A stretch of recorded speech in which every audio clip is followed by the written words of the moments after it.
اللہ رب العزت نے رسول اللہ کی بات کو اپنی بات فرمایا تو اس سے پتہ چلا حدیث بھی اللہ کی طرف سے، قرآن بھی اللہ کی طرف سے۔ دوسری دلیل سورۃ النساء سورت نمبر 4 آیت نمبر 113 اللہ تعالیٰ فرماتے ہیں وَأَنزَلَ اللَّهُ عَلَيْكَ الْكِتَابَ وَالْحِكْمَةَ وَعَلَّمَكَ مَا لَمْ تَكُنْ تَعْلَمُ وَكَانَ فَضْلُ اللَّهِ عَلَيْكَ عَظِيمًا۔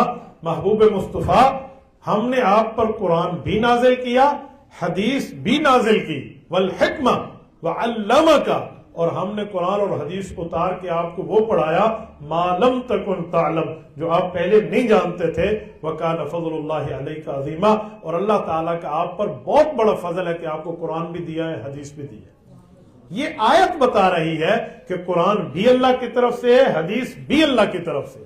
یہ بات ذہن میں رکھنی چاہیے کہ قرآن بھی اللہ کی طرف سے، حدیث بھی اللہ کی طرف سے۔ یاد رکھیں، اگر حدیث اللہ کی طرف سے نہ ہوتی، حدیث آسمان سے نازل نہ ہوتی، حدیث آسمان سے اتری نہ ہوتی، ہم نماز میں کبھی حدیث نہ پڑھ سکتے۔ ہم آج نماز میں حدیثیں پڑھتے ہیں، قرآن کے ساتھ احادیث پڑھتے ہیں نماز میں، تب ہماری نماز مکمل ہوتی ہے۔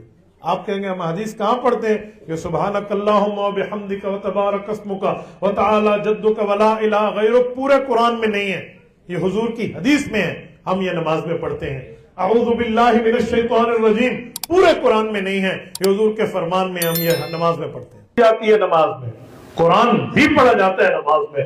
اگر میں اس سے بھی آگے چلوں تو غیر المغضوب علیہم ولا الضالین کے بعد ہم کیا کہتے ہیں؟ آمین۔ یہ آمین کہنا پورے قرآن میں نہیں ہے۔ پورے قرآن میں آمین کے لیے آپ مجھے لفظ اور آیت دکھا دیں، قرآن پاک میں نہیں ہے۔ قرآن میں تو ولا الضالین ہے، ختم، آگے الف لام میم کی صورت شروع ہو رہی ہے، وہاں آمین نہیں ہے۔ آمین حضور کی حدیث ہے، یہ پیغمبر علیہ السلام نے آمین فرمایا، ہم نماز میں آمین کہہ دیتے ہیں۔ یہ سمیع اللہ لمن حمدہ یہ حدیث ہے، ربنا لک الحمد حدیث ہے۔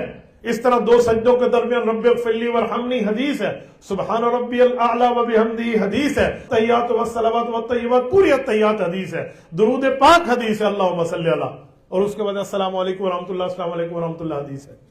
یہ ساری حدیثیں ہم نماز میں پڑھتے ہیں، اس بنیاد پہ پڑھتے ہیں کہ قرآن بھی اللہ کی طرف سے ہے، حدیث بھی اللہ کی طرف سے۔ اگر حدیث اللہ کی طرف سے نہ ہوتی تو ہم نماز میں نہ پڑھ سکتے۔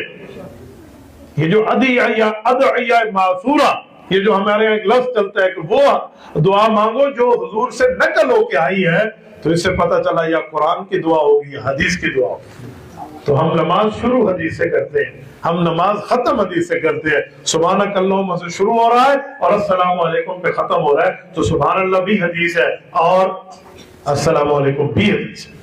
تو یہ دلیل ہے اس بات کی کہ حدیث کی اتنی اہمیت ہے، حدیث کی اتنی ویلیو ہے۔